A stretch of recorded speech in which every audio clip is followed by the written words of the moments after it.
Welcome to the Mindful Soul Center podcast. I'm Amy Adams, and today's episode, I interview Karen Jones Meadows.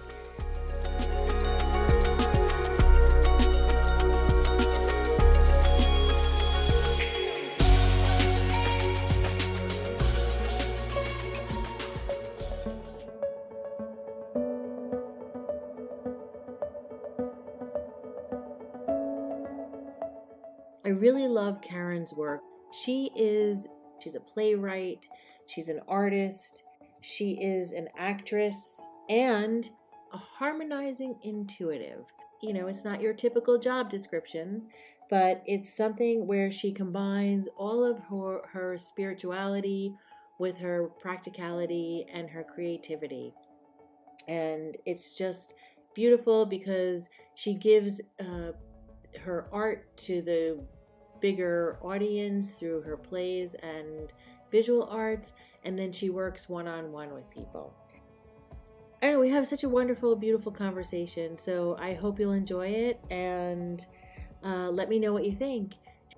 And now you can listen to on Audible, and you can leave a review there on the episode or on the show itself. You can also rate and review us on Spotify.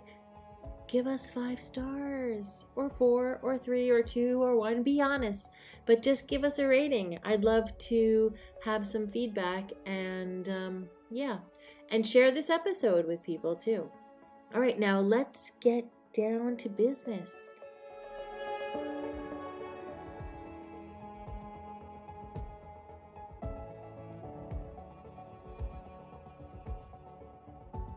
Hi, Karen. Welcome to the podcast. Thank you very much. I'm delighted to be here. I really am. Can you just tell the audience a little bit about how you got involved into the work that you're doing? I always thought there was more. I not just thought, I knew there was more to life than just the physical plane. I knew that when I was 7 years old. And so it's been a long investigation. At 7, it was just an awareness. I didn't really kick in until I was in my 20s, my early 20s. Although I did get initiated to become a witch when I was in Girl Scout camp by a counselor who said, "I'm a witch, I think you are too." And she told me about Civil League and being a good witch and all the positive things. And so, yeah, I did do that. I was like, cool. And what I found out with the very first things I did, which were meditation and following particular disciplines, is that there's this giant arena of life that most people don't know about and don't participate in. And the second you learn one thing, it pretty much opens up the world. At least that happened for me. When I heard about karma, why you'd be attracted to some things and not attracted to others, why some things freak you out and some things don't, certain talents that everybody has, knowing that there's a continuity.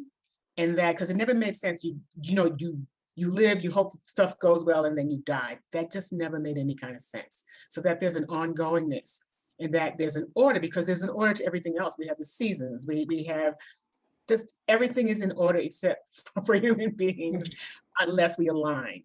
And so I learned to align, and I help other people align. That's what I do. So I am a harmonizing intuitive is what I like to use, because I help people harmonize themselves and then also to be in harmony with the world that they're functioning in. And then my artwork, my visual art, plays, film, and soon to be novel also are about that. I can't help it. I just can't help it. Put it that way. Okay, well, I want to just, because I'm just going to interrupt you if you don't mind for a second, because I want to know, what's the novel? What's the novel? Tell us a little bit. I actually don't want to tell the title of it yet. Oh, however, okay. I don't want to see it before I put it out. But it definitely is about, we are being nurtured by ancestral energy, by spiritual energy, by animal allies, by our individual councils, the angelic realms, ascended masters. It's about all of that, but also really grounded in following your intuition. In it, you hear yourself being guided, and some people are going to pay attention and some people aren't. So a lot of it is about the consequences of paying attention and not, which we all know. It's like, don't do that. Run now. We go, no, it's okay. It's like, nope. So, and I'm not trying to be coy. I don't want to see it before I have it out. Yeah, So, well, let me just ask you, so is it going to be more, are you going to put it into a fictional setting or are you going to have no, nonfiction? it's fictional. It's got yes. So it's fictional, it's inclusive. So it has global appeal. It's fun, it's really funny. Because we've had enough heavy to last us a lifetime, and we can learn through joy. In fact, we learn better through joy than through agony and pain. We really, really do. So, in fact, sometimes I tell clients, ask for a happy lesson. Can you lighten this up and make this much easier? Yeah, we have so much going on in the world that we don't need any more heavy. So it's intentional. And my new play is like that too. My new play is called Crystals, I'll tell you that. And because you're not going to see that anywhere. And again, it's about our spiritual evolution. I'm really writing these so that it's so obvious that it happens. Can't, when you read this or you see the play, it's like, yeah, that does happen. It is attached to something. That does happen. And I want the audience to walk away connected to their own spirituality and individuality and their own guidance and wisdom. And I'll use the word sovereignty, to be themselves. That doesn't mean you harm others. It's really being in alignment and cooperation and organization with the big picture that is you, because we all have our own big picture. And our big picture gets scribbled on by people we meet, by culture, by all kinds of stuff. So it's like erasing the scribbling and getting back to your intention when you got here, which was not to be tortured, be tormented. I'm not talking about in any way, really. And Right. if we liked it, we keep doing it. We don't like it, people are trying to find a way out. We do not like being unhappy. So Right. Yeah. Okay. Well, I actually, because I agree with you about that people are conditioned into, we think that we have to suffer sometimes to learn lessons. And so I think it's really great that this is kind of coming about because I think a lot of people are afraid to say that they even believe in something or because there's this big materialistic kind of viewpoint. And then they just say, oh, that's only anecdotal evidence. It's not real. I don't have the hardcore thing. So how can I believe? And I think people want to believe in like the greater, that we're all connected and it's not just, this kind of materialistic earth that we're on and that, there's nothing else. So, so I really love that. That's a beautiful way to kind of bring it. And I think any kind of art starts conversations and it gets people talking and connecting. And then they start to talk with one another about it. And then maybe the shame goes away with talking about it because they don't want to be considered silly, maybe because they believe in something. Even though I think so many people are like closet believers. So I don't know. What do you think about that? well, it's happening to them. What I think it's freeing. It's getting permission. We've been conditioned to need permission from first grade. You have to ask to go to the bathroom. You have to ask to do this, and you're tracked. And that's compared to this, compared to that. And don't be different when you're already different. We're individualized. And I like to use. I used to use a visual for it. But if you get a sheet of paper, just a blank sheet of paper, and you put circles around it, the common energy is the white paper, and the circles are our individual selves. It's just so obvious when you draw it out like that. You can see, and you have your own self, but you're part of the whole. It's just right there. Also, when you tell people about intuition or guidance or whatever, and you ask them to start remembering when they did something, they all can. They just don't latch into it. They don't use that as their dominant method of making decisions and making choices. And once they find out, the inner planes kind of know a whole lot more than the outer ones, and start doing it. So I just want as many people as possible to latch into the real reality. When I was learning, one of my teachers for astrology, she does these two different charts. There's a chart you decide you're coming in, you're going to do this. And then you meet your family and go, well, maybe not, because I have to conform. And you see where you've made the compromise. She calls it the compromise chart. And you can really see that. And also all these tools that are around, like human design and gene keys and Vedic astrology, which I like a lot, numerology. There are all of these things globally that people practice. There must be something to it. There's an order to, we decided to make a calendar that was convenient for whomever it was convenient for. However, the moon calendar is actually the real one. And when you start following that, you kind of notice things get in sync. So those kinds of really basic things that people can find out about and not fear, because I think a lot of it is fear and responsibility. It comes with responsibility as well. Yes, I totally agree with you on the fear part. I think the responsibility thing too. I think that's also something, though. I think I find that people don't want to always take responsibility, though, for when things are going wrong. It's a tough pill to swallow sometimes to say I had a part in this, when. Yeah. So I know so your Play for Life workshops that you do, is that like, I mean, is that one of the ways that you would help people to become into harmony? Is that like, Absolutely. So the way Play for Life is an individualized, personalized workshop. And so I work with people on their own goals, on their own desires. The tag is fire up your fun, freedom, and flourish.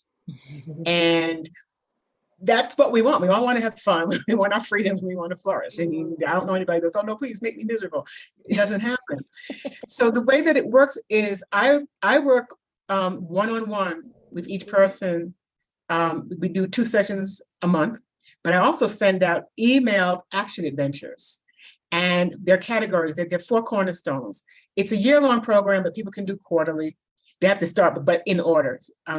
So there's purge, we get rid of our stuff. We all have stuff. I have some new stuff that I discovered the other day. It doesn't go away.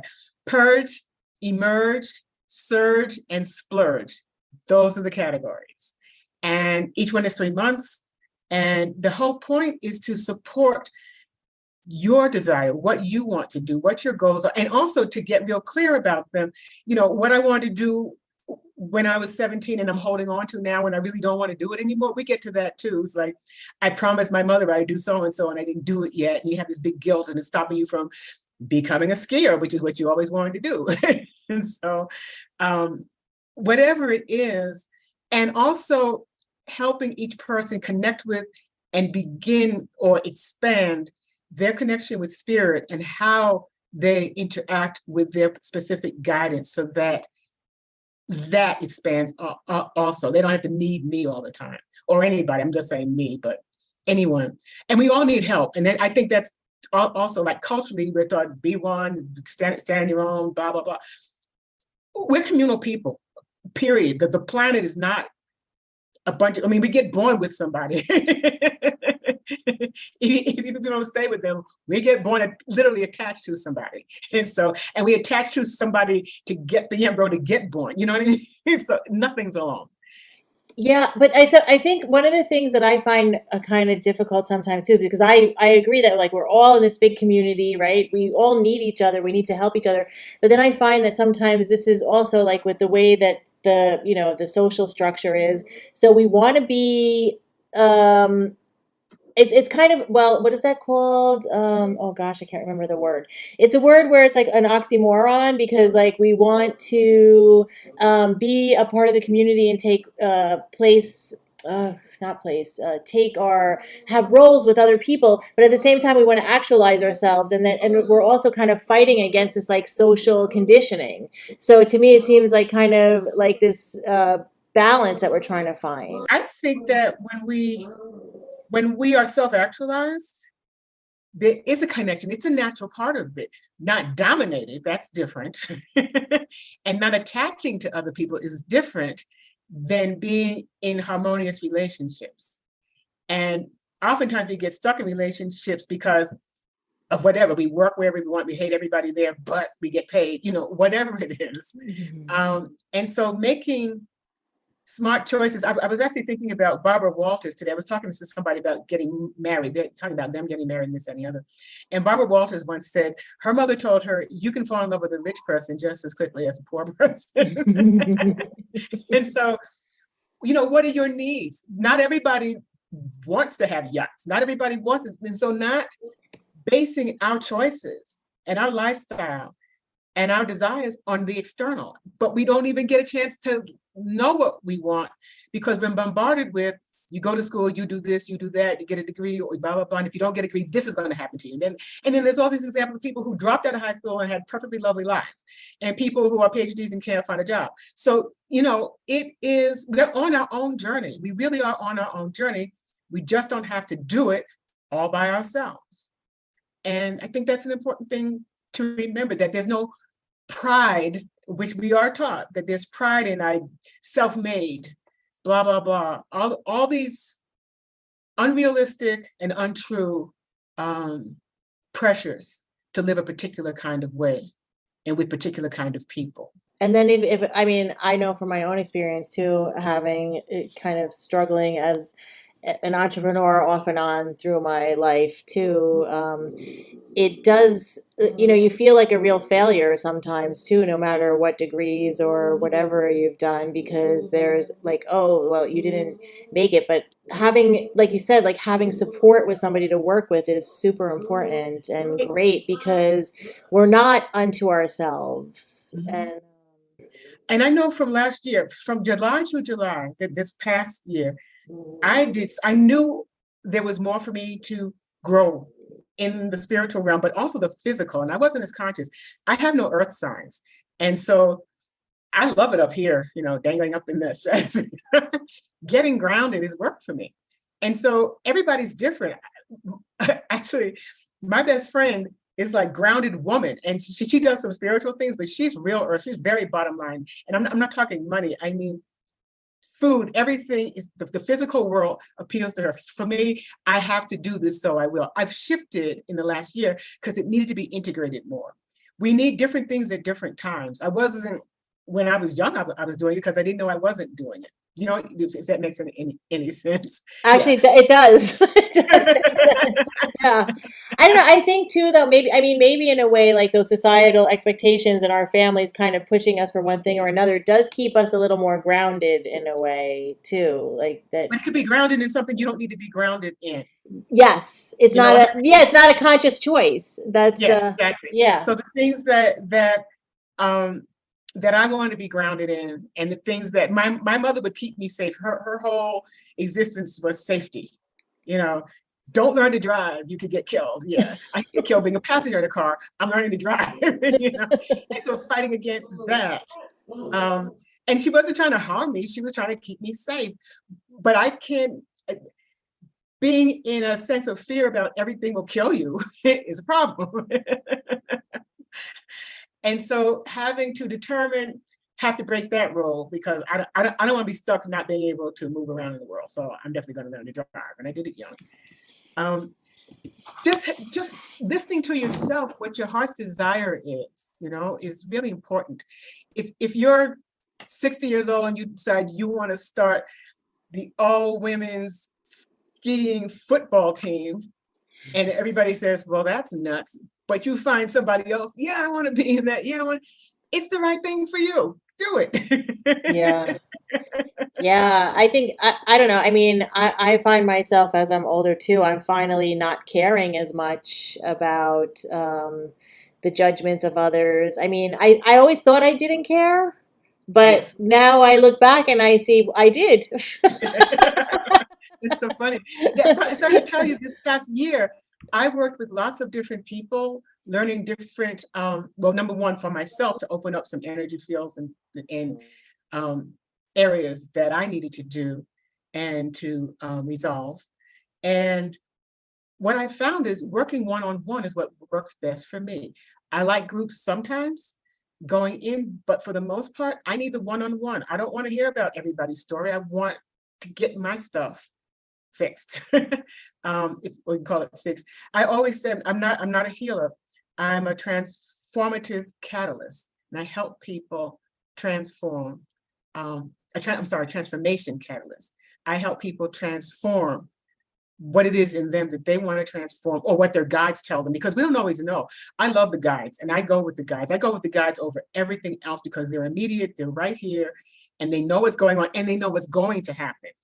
And paying attention to them is really helpful. They've got the long-term vision that most of us don't have off the top, not like they do. And so, Well, can I just cut in here? sure, I'm yeah. going to ask you to talk a little bit about that because maybe people don't really know what that means. So, Okay, having guides. yeah. All right. So when I read for somebody, and I do intuitive readings, I have Playful Life, but I also do intuitive readings for people, or psychic readings.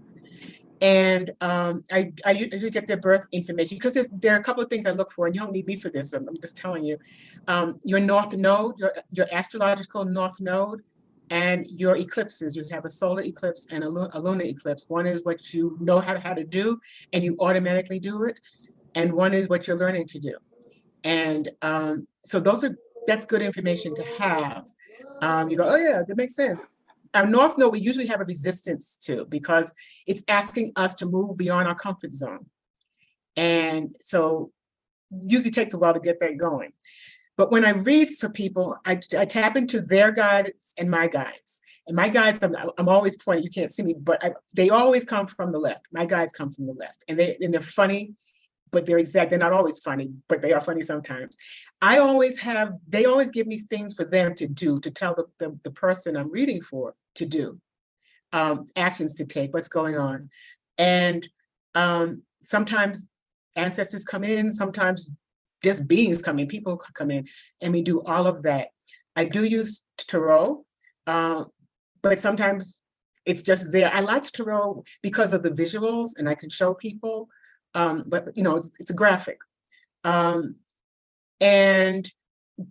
it's interesting. Sometimes they go, no, that doesn't happen often. But somebody says no, I say, no, we got to keep going. I've learned that if somebody says no, it's because they're not conscious of it. I've never, ever had somebody say, no, that's not true. And it wasn't, ever. And so I had to learn to trust them. I've been doing this since 1986, 87. So I've been doing it a while. And once people begin to trust that there is guidance, usually initially from someone else, they then begin to trust that they can contact their own. It's by degree, but I think it's important because the scariness goes away. I was never afraid, which is wonderful. I was never afraid of this at all. And I don't get scary. I work with the light. I work with divine presence. I like to use the creator of creation. That's the energy that I work with. And so I don't have any scary, I don't, say this horrible thing's going to happen. None of that. It's not that. That's not the force field that I'm working with at all. Yeah. So basically, when people have guides and then it can be their ancestors or angelic beings or different beings, right? It doesn't have to be one kind of. Yeah, they're all different kinds. Yeah, when I start reading, I invite in your guides, council, elementals, ascended masters, devas, angels, conscious ancestors, not just any old ancestor, conscious. Because even some of the ancestors are unconscious. Okay. Any entities of the light that can assist with this reading. Yeah. That's what I do. And so the elementals, I don't know that much about them, but when they pop up, they pop up. And so that's fun. And I learned a lot about the animal allies over the last year. I love past life regressions. I don't do them, but if you get the right person, and I do know some of the right people, if anybody wants to contact me, I'll tell them the right people. And I'm going to have a page, it's not on my website yet, but I'm going to have a page with some people who I think are great practitioners in other areas, so they can contact them. Yeah, but I love past life regression. You can learn so much from a good past life regression, but you have to have the right person. You really do. You have to have the right person for everything. And everyone is not for everybody either. That's really important. Yeah, I mean, I think it's kind of like therapy or any of those things that you do. You kind of can interview a person to see if it's a right fit, and if it's not the Mhm. right fit, then don't do Yeah, it, and yeah, then find the exactly. person. And Yeah, don't conform too. You're not trying to conform into what they're telling you either. Does it resonate? And yeah, that's something a good reader will always say, is that making sense? And if it's not, you get to where it makes sense. Um, and the person can sit with it. I mean, it's you're not cramming stuff down people's throat. You're not trying to get them to do anything. It's opening up this realm. And we do it all the time. We feel stuff before we act on it. We think something before it comes out of our mouth. That's intuition. That's your body and your mind. Your body freezes under certain circumstances. And so all of that is beyond the physical. Nobody sees my emotion unless I show it to them, you know? hmm yeah. That's just so interesting though, because then so you call in the guides, and would you do that in even like the Play for Life personal Oh yeah. workshops? Oh Because yeah, I do so that you do it with when the. yeah, when they meet with me twice a month, we go over the adventure that they're doing. So I'm going to just use one. One of my favorite ones is what am I tolerating? It's a pretty heavy duty adventure. And you'd be amazed at what we're tolerating. And so it's people, Right. places, and things, and stuff in ourselves. And I had one woman call and she said, girl, you had me on the floor. I almost died. I'm kicking people out of my life left and right. But it's getting to why, you go to, it's not just make a list, but why are you tolerating it? And what's the payoff or the not payoff? And then you come up with 3 things you're not going to tolerate and how you're going to cease tolerating them. It could be my bedroom's a nightmare. And I always say I'm going to clean it up, and I don't do it. So fix that. That's fixable within your world. It's just all kinds of things. So that's so we would go in, they would do the work, do the adventure. I like to call them adventures so that you keep the fun in it. And then see how things turn out. And then I go in psychically and see what the guides want to say about what they're doing. Sometimes they may be paying attention to something and go, no, we want you to do this. Because when you do this, it's going to free up some other stuff. So yeah, I definitely do that. And the reason I'm doing it, as I said, that one-on-one specific to you is really, for me, it's the most important thing now for myself, but also for others. It's nice to get in groups, and we will get in groups periodically, and we always have fun stuff with that.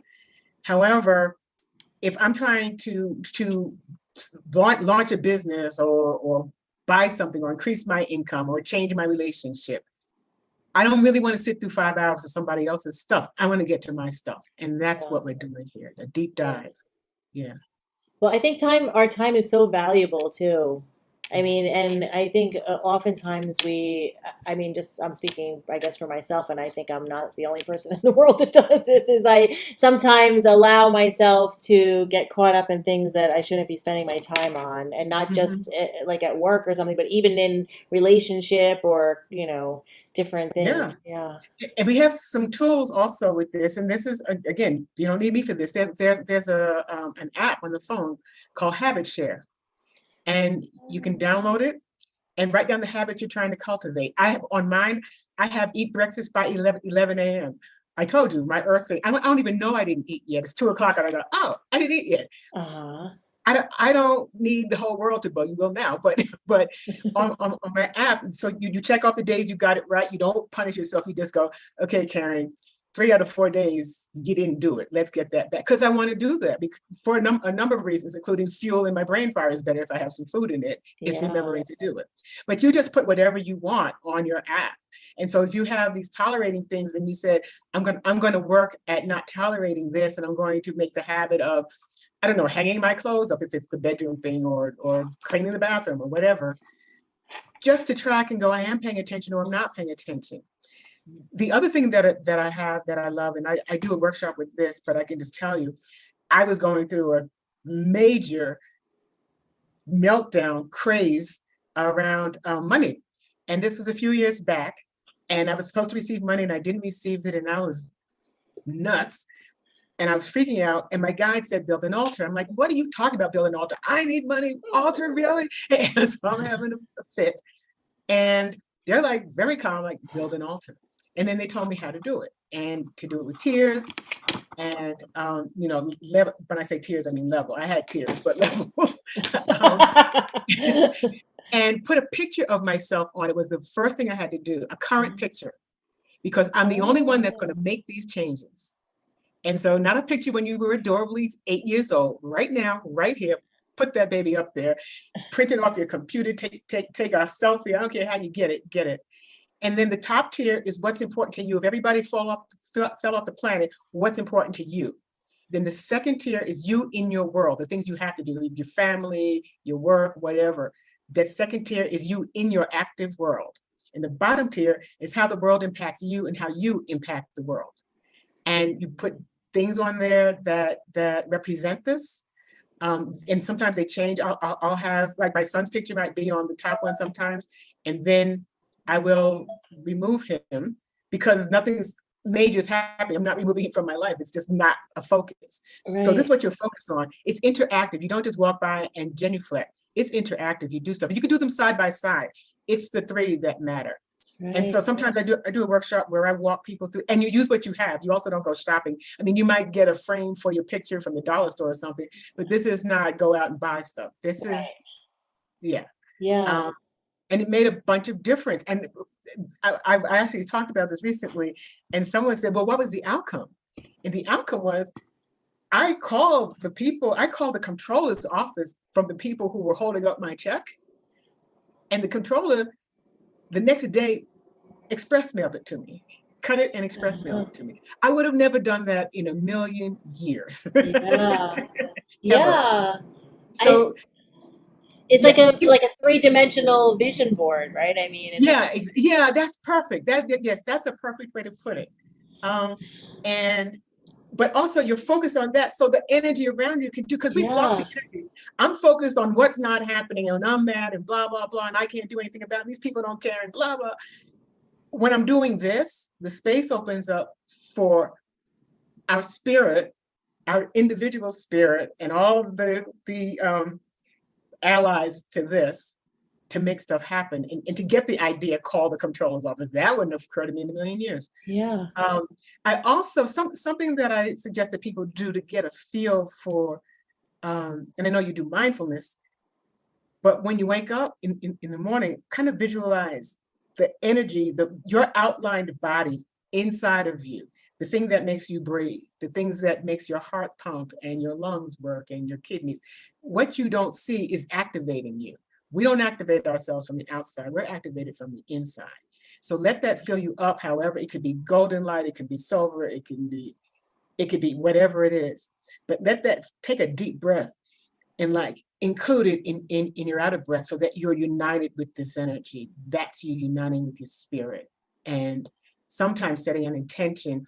And I learned something. I took a class about finances and money recently. And she said, intentions are nice, decisions are better. So make a decision. And I really love that. Yeah. I like that. Well, I think maybe intentions are good for the things that we really can't see for ourselves yet. But sometimes things are right in front of us. I'm doing this, I'm doing that. And think about it with people who, we will make decisions and go to bat for others in a way we don't go to bat for ourselves. We get real hardcore bottom line, like, I'm not letting that happen to you, but we won't stand up in the same way frequently for ourselves. There's some sort of disconnect. And so. All right, we're going to just take a quick little break here, and then we'll be right back with Karen. Okay, everyone, one of our biggest challenges is making time to practice anything, from a regular yoga practice to finding 10 minutes from the 1,444 minutes in a day to sit quietly alone without interruption, to enjoy a breath of fresh air, and allow ourselves to just be in the moment. I want to help you solve that problem.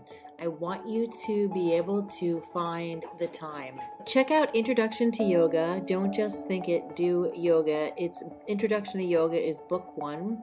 There is a book-only version, and then there is a book and planner version. This book is broken down into bite-sized pieces. We go over what is a mantra, what is a mudra, what are some of the most essential poses, And we talk about concentration and meditation, the different styles of yoga, the different paths of yoga. This is a book that will not create overwhelm. We want to do a practice. So this book gives you really good information. There's over 100 pages of text, and it's in full color. And then there are journal and diary and tracking pages for gratitude. I can't even sit here and waste all your time. Just go get it. It's in full color. It's beautiful. It'll help you do yoga. So I would just like to bring it back a little bit towards your visual art and your writing. And I mean, was that something that you wanted to do your whole life, or was that something that you kind of eventually evolved into that? I actually, well, I always knew I'd be a writer. I didn't know what kind of writer. I just knew eventually. I had, when I was little, I think 56 is when I'll be a writer. I don't know where they came from. When I say little, I'm like 10 years old, thinking I'll become a writer at 56. I had no clue what 56 even was. I wanted to be an actress, and I am an actress, and that's what I did first. However, acting makes you have to travel and do all kinds of stuff. And I had a young son at the time, and I have an old son. And I joined a group called Page Performing Arts Guild Ensemble, and we wrote and performed, and it was local, and it was fine. It was satisfactory. I was in the Boston Black Repertory Theater. I loved it. I didn't see it necessarily needing to be a career. I had that balance. So I talked about the North Node, South Node. So my South Node, being home makes me happy. Home, family, sitting down. My North Node is you have to do big business. And so I'm going, no, get away from me. I like the family. Let's have a picnic and cook and have Donna Reed's household, But it's like, nope. And so that's how I got there. So with the playwriting, I just thought, let me see if I can do it. And the first thing I wrote became an off-Broadway show, and then I had a career as a playwright, and I still do. And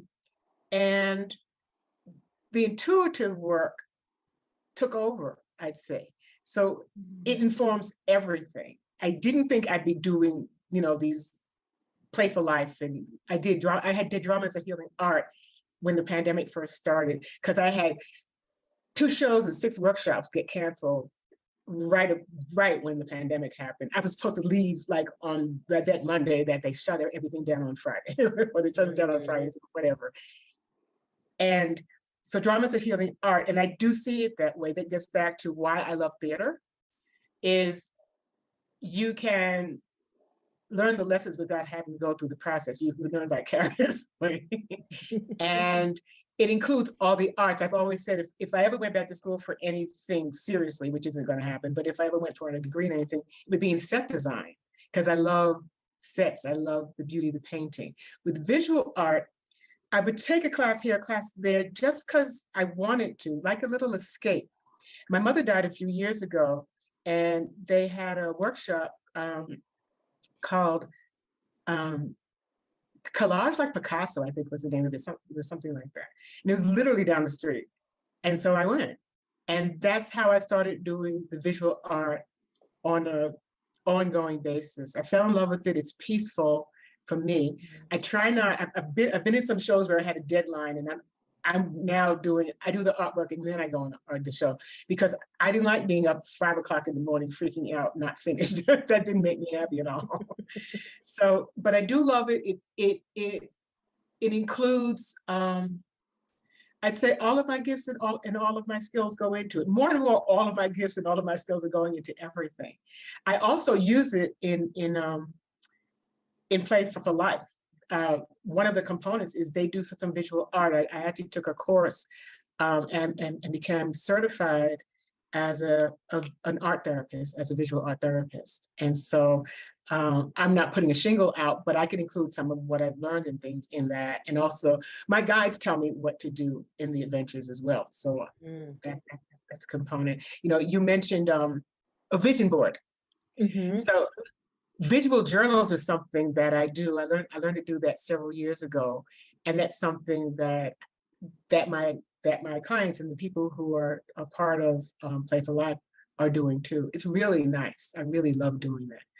So yeah, my mother passing it it was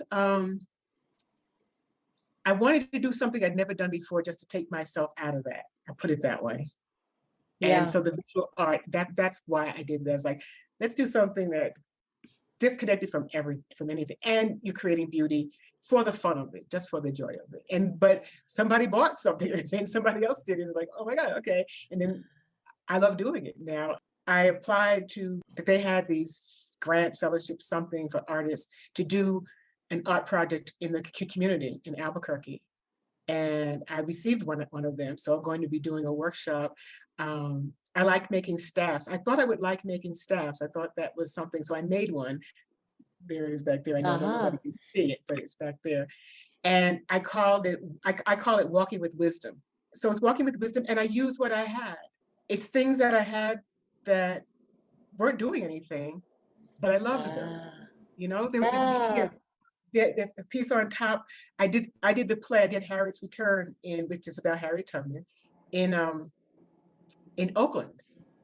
And these sisters said, "You're one of our sisters," and they gave me this thing. It's really really cool, and it was just there, you know. So now it's part of the staff, Yeah. and I have a little purse down on the bottom of it where I can put my driver's license and money if I want to walk out with the staff and have that with me. Um, there's a doll on it that I got in Haiti, a little doll. It's just got feathers from different. One is an eagle feather that somebody gave me.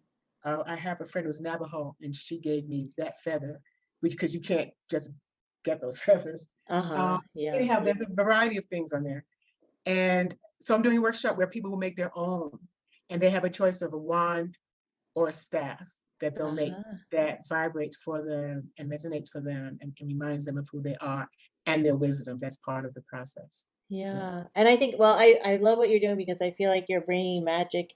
Like, I think, well, this has been a thing that I've been thinking about a lot lately. I feel like people, especially with the world events, of course, we do have to be grounded because we do live in the world. I mean, Mhm. we're here, but I think people lost a lot of the magic. And so Yeah, I feel like what this harmonizing and the playing and we don't have to be in the suffering mode to have the good lessons, and we can make staffs and have, like, I love the idea of wands and the staffs because that really reminds me of the magic. So yeah, exactly. And that there's so much beauty and wonder. I mean, I've stopped watching news a long time ago. I see news because it pops up when I'm getting ready to go online, but I do not watch the horror stories. If I need to know something, I do.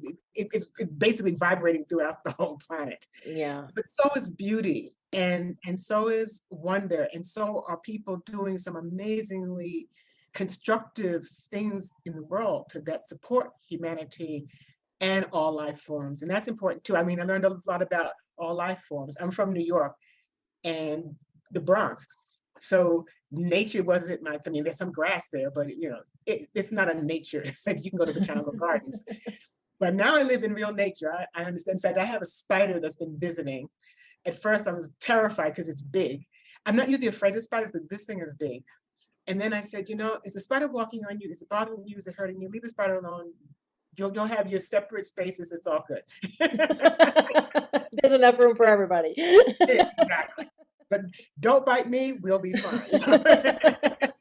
Don't walk on me. We'll be fine. I'm not like that. I mean, I'm better. I wouldn't say I'm a nature person, but I'm certainly better than I ever. And I understand the value. That's for sure. Yeah. And Yeah.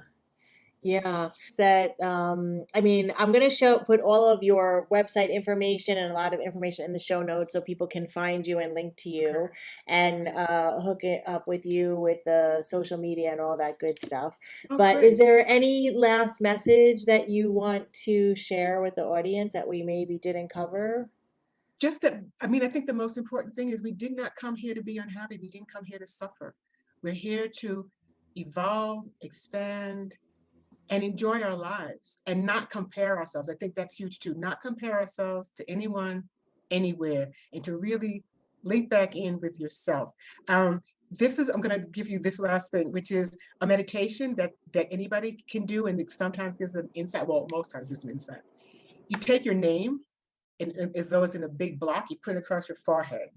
How if you want all your names, fine, or just your first name or whatever. And you get your own rhythm of breathing. It can be, mine is 8, a count of 8 in, a count of 8 out, but whatever it is, and you just get a nice rhythm. And then you focus on your name for maybe 3, 5 minutes, and don't censor, just see what comes in.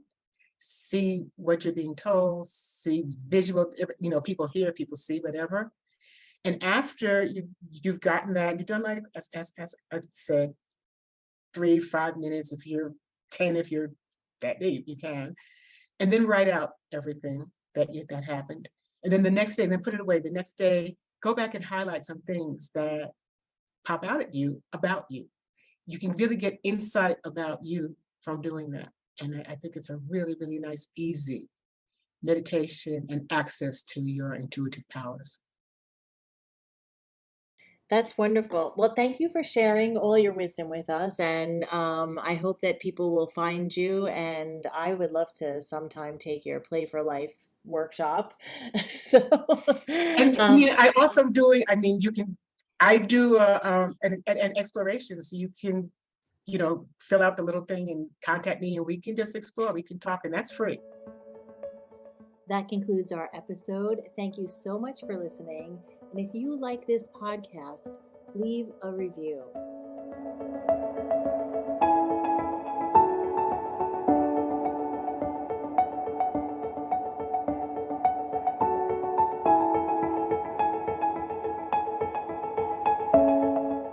Music in this episode includes Lone Cannon by Pazu and Enchanted by Cody